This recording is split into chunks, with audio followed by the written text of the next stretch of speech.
noite.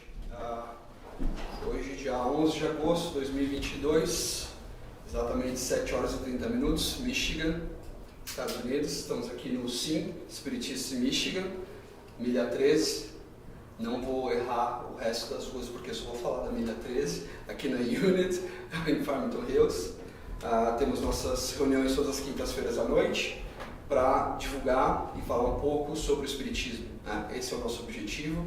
A nossa casa conta com outras atividades, além dessa palestra de hoje, que é a atividade para as crianças, a evangelização com as crianças, que acontece em paralelo na sala ao lado. Então, para quem quiser vir aqui com crianças, a partir de 4 anos, sempre vai ter uma pessoa cuidando e fazendo atividades com as crianças e trabalhando na evangelização, com base, obviamente, na doutrina cristã, que é o que a doutrina espírita ensina. Depois da palestra, nós temos os passes magnéticos. Para quem já conhece a doutrina espírita, entende o que são os passes. Ninguém é obrigado, né, a receber os passes, só uma questão voluntária. Então os médios se dirigem a uma outra sala, os passes são aplicados primeiramente nas crianças, depois nos adultos, e assim nós encerramos o nosso trabalho de quinta-feira. Após isso, só ficam os trabalhadores da casa, os médios, para fazer o trabalho que a gente chama de trabalho mediúnico. No trabalho mediúnico, uma das coisas mais importantes que a gente faz é justamente a vibração, né, ou as vibrações, em cima do livro de nomes que a gente tem para vibrações. Então esse livro vai circular hoje aqui. Em algumas casas vocês vão ver a urna, né, para colocar os nomes para vibrações. Como funciona isso? Obviamente a gente não olha para os nomes, não executa cada um dos nomes, mas a gente mentaliza, né, isso mentalmente através de vibrações, para que algum tipo de atendimento seja feito para essas pessoas, seja espiritual, seja material. Então a ideia é que vocês possam colocar nomes de pessoas que precisam de alguma forma, familiares, amigos, qualquer pessoa, encarnadas e desencarnadas, né? Porque a gente tem a situação de pessoas que também desencarnaram e precisam de alguma ajuda. Então esse é o intuito do trabalho mediúnico também. Nós temos outras atividades que a gente tenta fazer na casa. O Ivo é responsável também, além da coordenação dos trabalhos, da parte de caridade, que é, na verdade, a base da doutrina espírita, né? A gente fala que fora da caridade não há salvação, e não fora da igreja ou da casa espírita, né? E a gente está tentando organizar alguma coisa que seja em grupo. Então o Ivo, responsável por isso, está buscando aí, parece que tem alguma coisa em setembro. A gente está tentando fechar um grupo para o dia 11 de setembro para ajudar uma instituição chamada Lighthouse. Então eles têm vários trabalhos, depois a gente vai divulgar no grupo lá também. Aliás, acho que já foi divulgado no grupo WhatsApp. Quem quiser participar, por favor, avisa, porque a gente precisa fechar pelo menos 10 pessoas para ir nessa atividade no domingo das 1h30 até 8 da noite. É um trabalho pesado, hands-on mesmo, né, de ajudar mesmo com limpeza de um local onde vai ter um evento. Mas mais detalhes o Ivo vai passar. Então esse é o ponto da caridade. E não esqueça, a caridade a gente faz todo dia e a todo momento, na nossa casa, com o nosso vizinho, no nosso trabalho, com os nossos familiares também. Isso também é caridade, tratar bem os outros, apoiar quando precisam. Nós temos a divulgação do nosso trabalho através das mídias sociais, Facebook, Instagram e Twitter. Então a gente sempre vai mandar notícias por lá, além do WhatsApp, né, que é uma comunicação mais direta por telefone. Então a gente sempre vai fazer divulgação por esses canais. Esqueci de alguma coisa? Acho que não, né? Prece? O livro está ali. Sim, temos uma caixinha de doações para quem puder. As doações servem para manter esse dia que a gente tem aqui, né? Basicamente para isso. E a gente tenta fazer atividades que arrecadam dinheiro de alguma forma para ajudar outras instituições também. Então, basicamente esse é o nosso trabalho. Pode falar. A biblioteca, obrigado. Tem um cara me ajudando aqui. A biblioteca ali fora também, temos livros. O ponto tá bom, né? Temos livros da biblioteca, vocês podem ficar à vontade. Tem, acho que um acervo de 100 livros, pelo menos, ali, dentro da doutrina espírita, de vários assuntos diversos. Só pegar teu papelzinho, coloca o nome, entrega quando quiser, usa pela quantidade de dias que for necessária para isso. Tudo bem? Então vamos, antes da gente começar a nossa nosso aprendizado aqui, né? Que não é uma palestra, é um aprendizado em conjunto para quem está falando, para quem também está ouvindo. Vamos então fazer uma precezinha para a gente se ligar ao nosso Mestre Jesus, a todo o plano espiritual, pedindo a eles que nos protejam nesse momento. Primeiramente agradecendo aos nossos mentores individuais, aqueles que estão todo o tempo do nosso lado, que nos trouxeram aqui em segurança, que nos ajudaram a estar aqui, a vencer todos os obstáculos e chegar aqui hoje. Vamos agradecendo aos dirigentes dessa casa, aqueles que vieram aqui por amor a nós, por amor a Jesus, por amor ao nosso Pai, prepararam esse ambiente protegido para que possamos ser recebidos todas as quintas-feiras em segurança, com tranquilidade, com muito amor e paz. Vamos nos ligando a Jesus, Mestre, agradecendo a Ele por todos os seus ensinamentos, por todas as suas inspirações, para nós, para aqueles também que nos instruem através dos livros, de palestras, de vídeos, conhecimentos, para que possamos, da melhor forma possível, exemplificar os seus ensinamentos no nosso dia a dia, de forma natural, que é aquilo que espera o nosso Mestre e nosso Pai. Humildemente, pedimos a Ele que nos leve até o nosso Pai maior, Criador de tudo, de todos, a quem agradecemos através da prece que Jesus nos ensinou. Pai nosso que estais nos céus, santificado seja o vosso nome. Venha a nós o vosso reino, seja feita a vossa vontade, assim na terra como nos céus. O pão nosso de cada dia nos dai hoje, Senhor. Perdoa as nossas dívidas, assim como nós perdoamos os nossos devedores. E não nos deixes cair em tentação. Livra-nos de todo mal. Que assim seja, graças a Deus. Bom, obrigado. Para quem não me conhece, eu sou o Ricardo Gutierrez e hoje o assunto é o céu e o inferno. Obviamente, com base naquilo que foi passado por Allan Kardec num livro intitulado O Céu e o Inferno. A obra do Céu e o Inferno foi escrita, foi codificada através do plano espiritual, utilizando Kardec e os métodos que ele utilizou para toda a codificação espírita, e essa obra foi a quarta obra, depois do Livro dos Espíritos, Livro dos Médiuns, o Evangelho segundo o Espiritismo, e aí o Céu e o Inferno. O Céu e o Inferno foi escrito em 1865, foi lançado em 1865, e a gente vai falar sobre isso aqui hoje. Então, como a doutrina espírita vê o céu e o inferno, como nós enxergamos o céu e o inferno. O principal objetivo desse livro foi explicar a justiça divina, à luz daquilo que estava sendo passado pelo plano espiritual a Kardec naquela época, quando a doutrina surgiu. Então, aqui a gente vai falar sobre a imortalidade dos espíritos, e da condição que a gente vai usufruir como espírito após o desencarne. Basicamente é isso que esse livro trata, as consequências da sua vida terrena como encarnado e depois da morte, entre aspas, que a gente sabe, acredita a vida após a morte. Primeira pergunta que eu vou fazer aqui: quem acredita no inferno, o inferno tradicional aí que a gente aprendeu quando era criança ou aprendeu com alguém no passado? Alguém ainda tem você? Muito bem, vamos ver. Então espero, o meu objetivo hoje aqui vai ser passar algum conhecimento para você, para que você pelo menos possa refletir essa questão e possa não mudar, mas entender uma outra possibilidade. Tudo bem? Obrigado. Então esse livro, eu vou falar um pouco do livro e aí eu vou falar, obviamente, dos conceitos do livro, eu acho que a história por trás de tudo isso é importante também.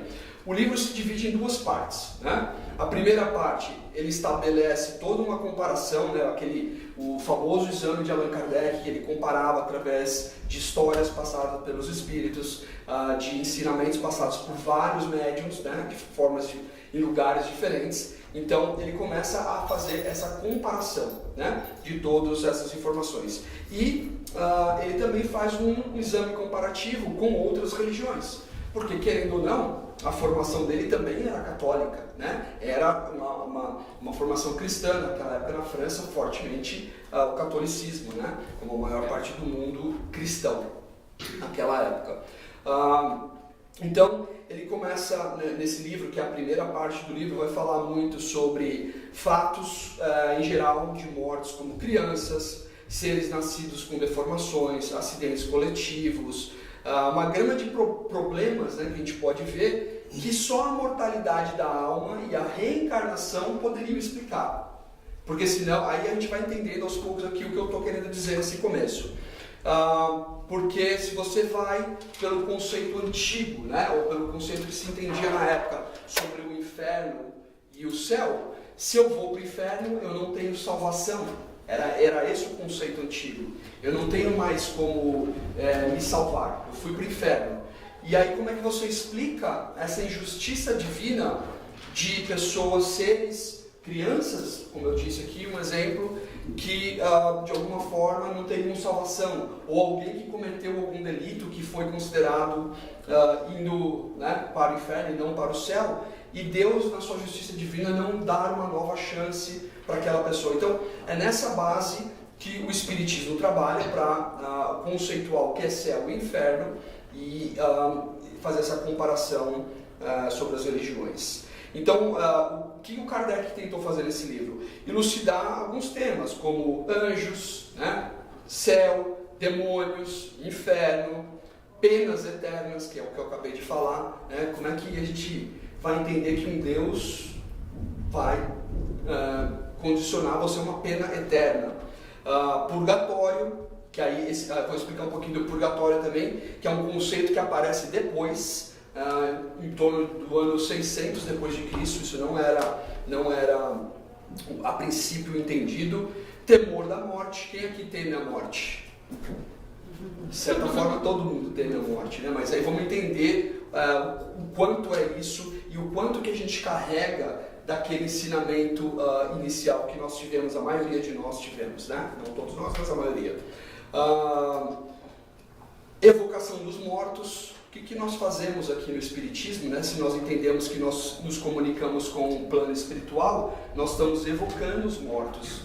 E aí eu vou falar de uma passagem aqui do Velho Testamento, onde Moisés fala que as pessoas eram proibidas de evocar os mortos. O que significa isso, gente? Vamos refletir um pouco aqui através da lógica, e não da religião, de nenhuma religião.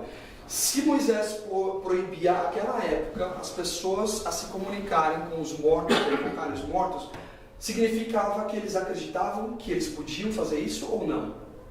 Sim. Então não preciso falar mais nada, já está respondido aqui.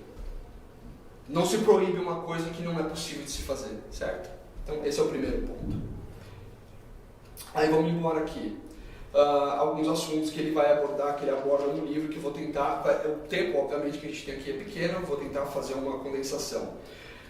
Passagem da vida corporal à vida espiritual, né, que é o que a gente mais se preocupa, como é que vai ser, como é que eu vou sentir, como é que eu vou lidar com isso. Esse é o medo que a gente tem, que é o medo porque a gente, com a cortina do esquecimento na nossa encarnação, eu não lembro como é que foi minha última encarnação, como é que eu voltei, a gente não tem essa maioria das pessoas não tem. Então esse medo é natural, e ele tem um porquê também de existir esse medo na nossa vida, né? Porque a gente tem alguns medos, também é natural.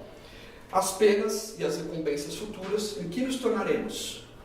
Eu saí daqui, tem a crença que eu saí daqui, eu fui para o céu, então lá eu sou um anjinho, eu sou só bom, não.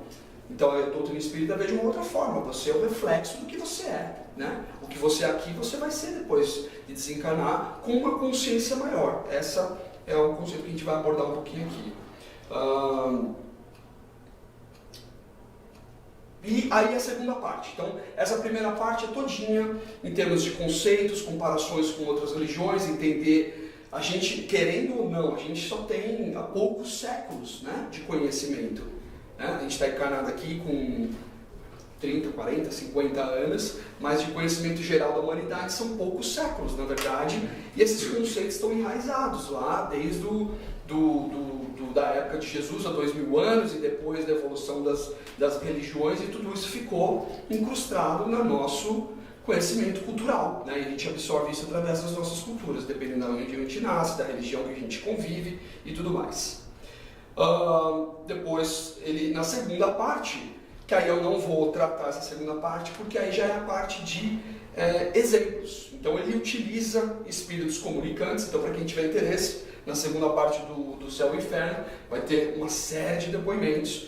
Ele, através desses depoimentos, ele começa a classificar os espíritos de acordo com o nível de sofrimento. Então vão ter espíritos classificados como felizes, como sofredores e uma série de outras classificações. Para que isso?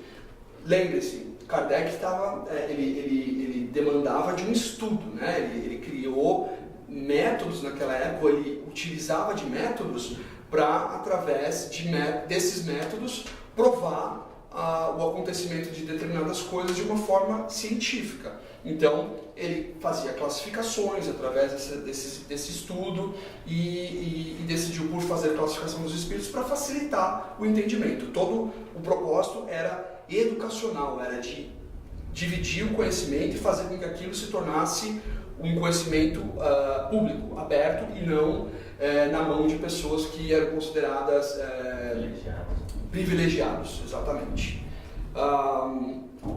Então ele começa, além de classificar os espíritos, ele também demonstra as regiões mais felizes e menos felizes, como elas se relacionam. E esse é um exemplo clássico, né, de pessoas. Eu peguei um dos exemplos aqui, uma mãe muito amorosa, que foi boa a vida inteira, foi justa, era religiosa, não importa a religião, mas era religiosa, fazia o bem e tal. O filho desencarnou por algum problema, não consta aqui o que, e ele ficou no inferno, né? Vamos pensar no inferno como o clássico inferno.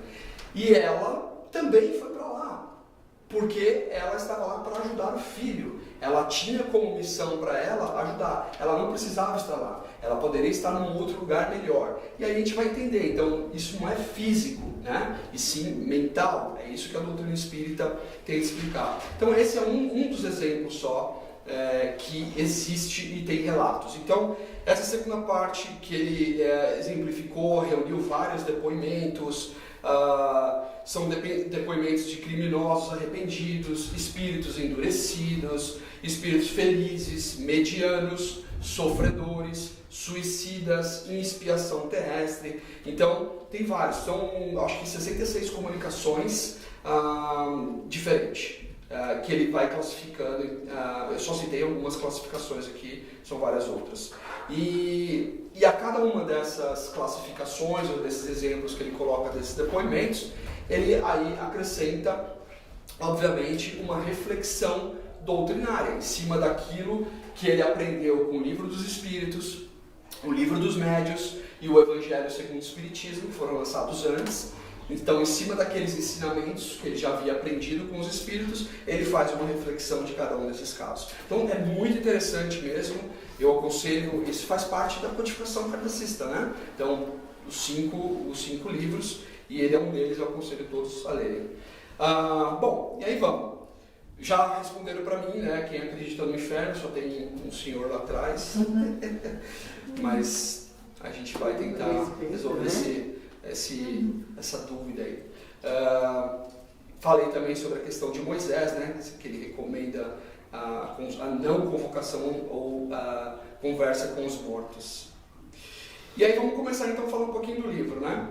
E depois eu vou fazer um desfecho aqui, mas em algumas outras reflexões que estão associadas a esse assunto, mas obviamente fora do livro. Então, vamos pegar um pouco da história. E o livro começa com isso, né? Algumas crenças naquela época eram muito materialistas, né? Tinha o materialismo em si, o panteísmo, né? Que era esse conceito de muita dualidade também. E sempre eles buscavam uma forma de explicar que não havia consequência por um ato. Então, que depois da morte não haviam consequências. Então, o que adiantava, qual que era a motivação de alguém que acreditava naquilo de se melhorar? Esse é o primeiro ponto. Se era materialista, né? A gente está falando de conceitos gerais, né? Não estou citando uma religião específica, mas se era materialista, não existia consequências depois da morte, né? Ou eu ia para o inferno ou eu ia para o céu. Não existia meio termo, não existia mudança. Então, por que eu preciso melhorar? Se eu não tenho consequências, ou se a consequência eu já sei, eu fiz um ato ruim aqui, eu já sei que eu vou para o inferno mesmo, por que eu vou melhorar? Eu não vou fazer mais nada. Agora eu vou fazer tudo que eu quero, eu vou para o inferno mesmo, que é meu lugar, e acabou. E o outro lado também, né? Então isso era realmente um conceito na época, né? Eu estou falando antes de Kardec, né? Eu estou falando muito antes, até na época de Jesus, antes de Jesus principalmente.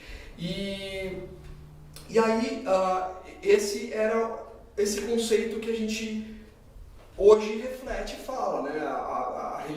As religiões atuais, ou o conceito atual, já entende de uma forma diferente. E isso foi, de certa forma, mudado ao longo dessa história do caminho.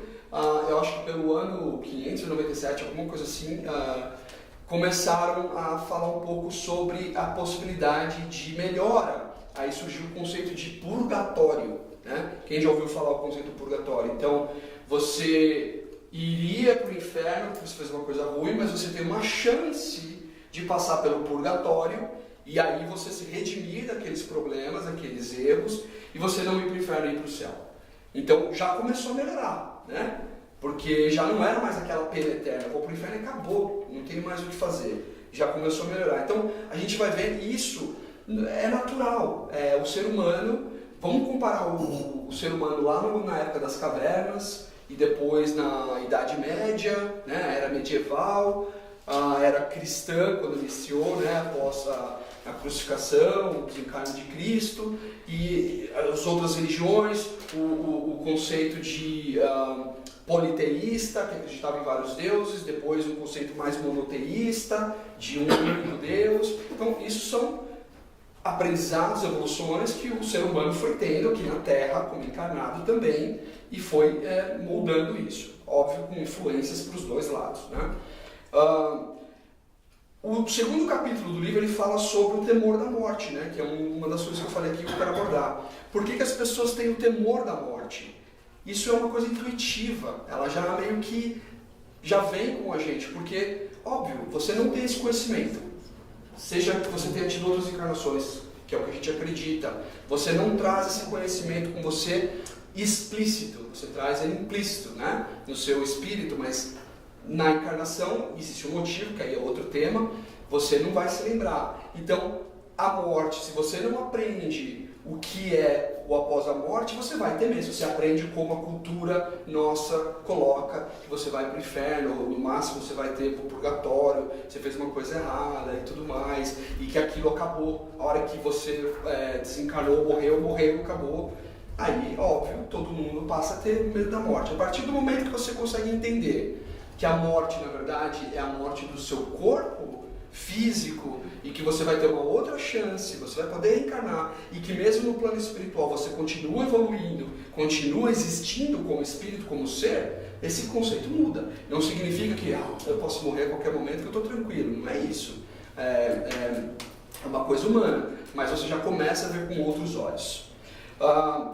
No ser humano a gente tem esse instinto de conservação. Eu estou tentando explicar por que a gente tem esse medo da morte, né? Tem instinto, tem coisa instintiva de conservação, né? Você sente dor por quê? Porque senão já pensou, se eu não sentisse dor eu me queimaria no fogão, eu faria coisas que não estariam me protegendo. Essa dor que eu sinto, meu organismo reagindo, é para me proteger também, né? A dor que eu sinto também é para me proteger. Senão eu não saberia que eu estou com uma doença, por exemplo, né? São coisas instintivas e também do nosso organismo. Outra causa desse temor da morte, apego à matéria. Apego às coisas que a gente tem. E quando eu falo matéria, não é só ao meu carro, ao meu tênis, mas às pessoas, às coisas que eu tenho em geral. Esse apego. Se eu acredito que eu vou desencarnar e que eu nunca mais vou ter contato com a minha mãe, ou com a minha esposa, ou com as pessoas que eu amo, com os meus filhos, vai ser muito mais duro para mim aceitar isso.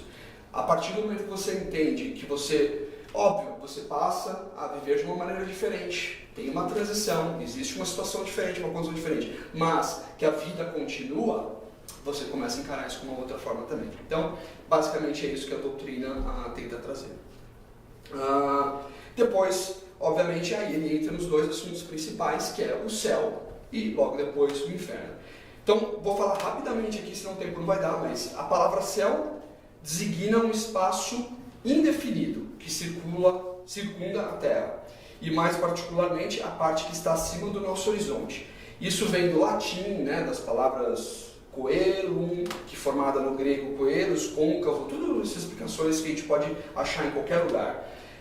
Os antigos já acreditavam nas existências de vários céus sobrepostos. Isso já era uma crença, já era um entendimento na antiguidade. E depois, aqueles conceitos de que a gente achava que tudo girava em torno da Terra, e aí a evolução, ciência, né? Então sempre a ciência ajudando, não é só crença, não é só religião, não é só filosofia, é a ciência, foi evoluindo e foi mostrando que a Terra não era o centro de tudo, porque se acreditava que tudo era ao nosso redor, que nós éramos o centro de tudo. Hoje já não se acredita nisso. A gente já entende, mesmo as pessoas mais ignorantes, como nós, que podemos não ter um estudo específico de astronomia, nós entendemos que a Terra não é o centro do mundo, que existem centenas, milhares, milhões de planetas num universo que a gente não sabe nem ainda como representar. Mas naquela época isso ainda tinha. Então, quando a Terra passa a não ser mais o eixo do universo, esse conceito de céu que se tinha na época, porque eles colocavam Deus, né, a figura de Deus que está no céu, como essa camada mesmo, acima da Terra, como uma coisa mais próximo do material, e não de uma criação como um todo. Esse era um conceito mais forte naquela época. E aí, com a doutrina espírita, vem o quê? A contraposição de falar, nós temos o mundo material e o mundo espiritual. Então já começa a ter uma visão diferente. Se eu tenho um mundo espiritual, onde está esse mundo espiritual? O que é o mundo material?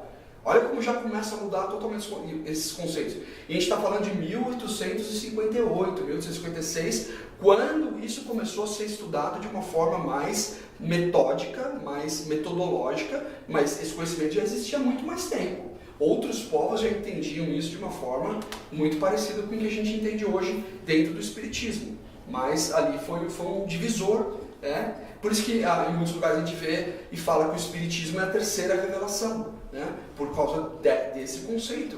Não é simplesmente, porque o espiritismo revelou que a gente fala com os espíritos. Isso já era conhecido. Quantas outras crenças anteriores a nós já sabiam isso e faziam isso naturalmente, sem nenhuma coisa. A gente só, o que aconteceu nessa época, o espiritismo ele trouxe isso de uma forma mais formatada, mas com métodos científicos para ajudar o entendimento. E mesmo assim, 160 anos depois, ainda tem as pessoas que não acreditam nisso, né? E tudo bem, isso é parte de cada um. Bom, e aí, esse conceito de céu, a gente vai falar bondade, maldade, doçura, violência, benevolência, caridade, egoísmo, avareza, orgulho, humildade, sinceridade, franqueza, lealdade, tudo isso são esses dois contrapontos. E se a gente parar para observar que não vai dar, obviamente, para a gente fazer essa parada hoje aqui, mas esses conceitos vieram enraizados na nossa cultura. Foi passado pela minha mãe, pela mãe dela, pelo meu avô, pelo meu bisavô, e assim vai. E durante a nossa vida aqui também, de acordo com as pessoas que eu convivi, com a religião que eu frequentei, ou que eu estudei, ou que eu me senti mais relacionado quando eu era mais jovem, quando eu era criança. E esse é o que acontece com a maioria das pessoas, né? O mais normal, vamos dizer assim. Bom, aí ele vai para o inferno, né? O que é o inferno? Então você tem a intuição das penas futuras, o inferno cristão, que a gente é o que a maioria de nós aprendeu. Obviamente tem outras religiões, o judaísmo que vê de outra forma, o muçulmano que vê de outra forma, mas são visões bem, vamos dizer assim, próximas, né? Então, a questão dos limbos, né? O quadro do inferno pagão, o esboço do inferno cristão, tudo isso é tratado dentro do livro. E vocês vão ver que vai ser tão... é meio fácil de entender, porque está parte da nossa cultura, faz parte da nossa cultura. A gente aprendeu dessa forma, como eu falei aqui na maioria. O que vai ser difícil é você agora começar a tirar isso da sua cabeça e entender de outra forma. Essa é a parte difícil. E um contribuinte muito forte para toda essa visão que nós temos, que infelizmente não vai dar tempo de eu falar aqui, foi Dante Alighieri, que aquele meu amigo ali atrás que acredita no inferno, ele leu Dante Alighieri, a Divina Comédia, né? E na Divina Comédia ele trata muito disso, e boa parte desses conceitos que nós trazemos até hoje dentro da cultura cristã, acreditem ou não, por tudo que eu li, eu pesquisei bastante, vem da Divina Comédia. Foi tão forte o impacto disso que influenciou na religião que a gente tinha, em vários tipos de religiões cristãs. Eu fui de formação católica e muito disso vem dessa influência. Vamos entender, a gente está falando de quantos anos, né, que essa obra foi escrita, e a igreja também começou a incorporar isso, os cidadãos começaram a incorporar isso, fez parte da cultura, né? Então, e ali tinha mistura. Se você for ler, eu não li, mas se você for ler, eu só vi resumos. Eu estou esperando um amigo meu que vai ler e vai me contar. Se você for ver, ele faz uma mistura de mitologias de várias regiões, mitologia grega, histórias antigas, então é uma mistureba de tudo, e aí vem os conceitos que a gente ouve: demônio, diabo, todas essas palavras que a gente ouve. Não é nenhum pecado falar essas palavras, gente. A gente fala, não fala essa palavra, não tem nenhum problema, você não vai falar isso em vão. Isso tem uma origem, Satã, tudo isso tem uma origem. O demônio era o significado de bom gênio, da palavra daemon, e ela foi incorporada de uma forma como uma coisa ruim. Foi adotado por Sócrates, que foi um filósofo que estudou muito, e a igreja convencionou que demônio era mal e ângelo era bom, que são os anjos. Então foram conceitos que foram sendo criados ao longo da história. E é assim que acontece, né? Satã era uma figura folclórica. Os hebreus foram libertados lá na época, né? Ficaram quantos anos? 40 anos no deserto, foram libertados. Quem foi que libertou? Ciro, que era o rei dos persas. Então aí se influenciaram com a cultura persa, que eles tinham uma palavra que era Haimã, que traduzindo para eles ficou Satã. Então essa palavra Satã vem daquela época dos hebreus, judeus, né? Então o que era o Satã? Era um acusador, um opositor, promotor celestial. E ele apareceu pela primeira vez no livro de Jó. Quem já leu o livro de Jó? Não é escravo de Jó, não, aquela brincadeira é outra. Então isso é lá atrás mesmo. Então isso foi enraizando na nossa cultura e pegou. O demônio, o que era na Bíblia? Era um adversário, o que confronta. Não era o mal. Isso foi incorporado depois. Bom, Jesus falava bem claro pra gente. Aí, vamos lá, nós somos cristãos, acreditamos em Jesus, na existência de Jesus e o que ele passou pra gente, que é o que a gente tenta aplicar até hoje, a gente está tentando ainda. Primeira coisa que ele trouxe, ele falou que o Pai não deixaria nenhuma ovelha para trás, nenhum de nós. Ele trouxe o conceito: eu sou filho do Pai e todos vocês são filhos do Pai, somos irmãos. Esse conceito foi Jesus que trouxe. Ele falou: ele não vai deixar ninguém para trás. Isso significa o quê? Não importa quantos anos você levar, quantos séculos, quantas encarnações, quantos planetas você visitar, um dia você vai chegar num nível melhor. Isso ele deixou bem claro. Não há pena eterna. Você errou, você vai pagar pelo que você fez, mas você tem como melhorar, você tem como aprender. E a reencarnação é para isso. A reencarnação não é sofrimento, não é castigo, é aprendizado. É a chance de você aprender de novo e você mudar alguma coisa que você fez. Ação e reação. Tudo que nós falamos na doutrina espírita está baseado no que Cristo ensinou pra gente. Ação e reação. Não faça para o outro aquilo que você não quer que faça, para você mesmo. A gente erra, a gente faz, comete o erro. E aí a gente tem o karma, ação e reação. Né? A Terra pode ser considerada um purgatório. Viemos espiar e aprender. Estou trazendo todos os conceitos. E aí vem os conceitos que a doutrina espírita trouxe também. O umbral. O que é umbral? Né? Alguém já ouviu falar no umbral? Já? O umbral é justamente o conceito que foi criado mais lá para trás como purgatório. Só que de uma forma já mais esclarecida do que é o umbral. Isso foi trazido por André Luiz nos livros de Chico Xavier, né? Com mais exemplificação, explicando que por que nós estamos no céu ou por que nós estamos no inferno. Porque quando nós desencarnamos, nós nos sentimos no inferno ou nós nos sentimos no céu. E o umbral é um lugar transitório, não uma pena eterna, para você poder refletir ali, ou ter chances de melhorar, para um dia você poder estar num lugar melhor. Então esse é o conceito do espiritismo entre céu e inferno. Não existe o céu lá, o bonitinho, só com anjos, com harpas, e não existe o inferno, que é fogo, diabo, isso está na nossa mente. E isso vai depender de como e quando a gente desencarnar, como a gente vai entender isso. Todos nós aqui entendemos de alguma forma, em níveis diferentes, e não significa porque eu conheço mais, eu vou ter uma condição melhor. Não é o meu conhecimento, é o meu moral, é como eu me estiver sentindo moralmente no momento do meu desencarne. Eu posso ser o maior palestrante do mundo, o melhor do mundo, se na hora do meu desencarne eu não tiver moralmente bom, eu vou passar por sofrimentos. André Luiz é um grande exemplo. André Luiz escreveu muitos livros através de Chico Xavier e ele conta com a própria experiência, o que ele passou no umbral.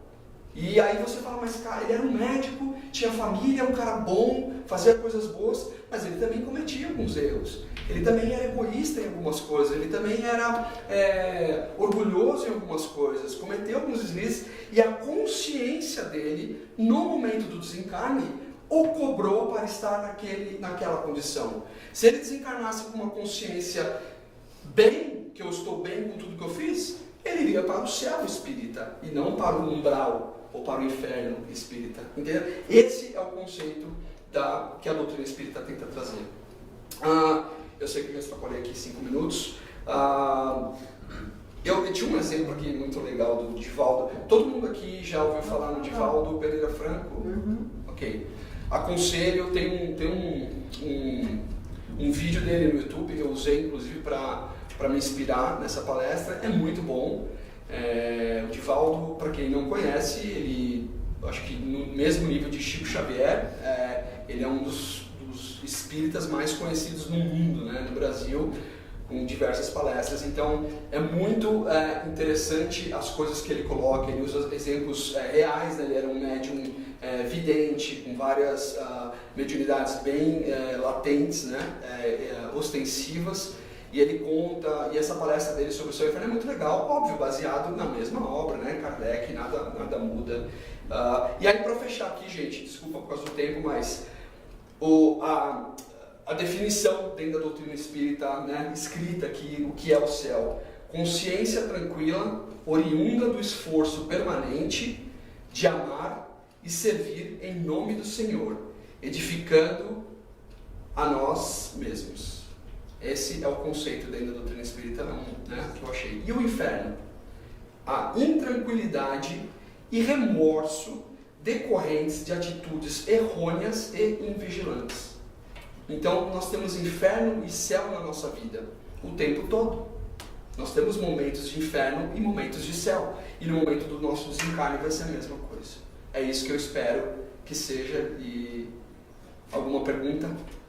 Eu falei que eu acreditava no inferno. Viu? Você não falou qual é o inferno, né? Tá certo. Algum comentário, alguma dúvida? É um tema muito grande, muito legal. Eu acho que eu até vou preparar uma segunda parte disso, porque há muita coisa para se falar, de conceitos históricos, tudo, para você entender. Mas é isso que eu acredito, né? Eu acredito piamente nisso, nesse conceito dentro da doutrina espírita, e por isso que eu acolhi a doutrina espírita como algo que é a minha doutrina, aquilo que eu me sinto bem, que eu acredito. Espero que vocês possam refletir sobre isso e não tenham mais medo da morte. Tudo bem? Algum outro comentário, pergunta? Não? Então tá bom. Obrigado. Vamos então encerrando hoje.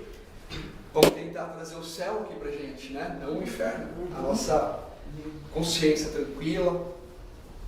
Vamos tentar realmente pensar no amor que nós podemos produzir. Isso a cada dia, cada momento da nossa vida, em cada ato que a gente executar da nossa vida, a gente tem que sempre colocar isso na frente, né? Lembrando todos os ensinamentos de Jesus, colocando sempre Ele à frente de tudo, acima de tudo, nosso Pai maior. Assim nós podemos vencer, podemos fazer esse caminho de maneira tranquila e consciente, para que a gente possa alcançar esse céu desejado, essa tranquilidade, e que a gente possa desejar isso também para o nosso próximo, para aqueles mais próximos de nós, como familiares, amigos, e mesmo para aqueles que a gente considera como inimigos ou que nos consideram como inimigos, que aí a gente vai conseguir realmente mostrar o amor verdadeiro, a preocupação pelo outro, pelo próximo. Muito obrigado, que assim seja.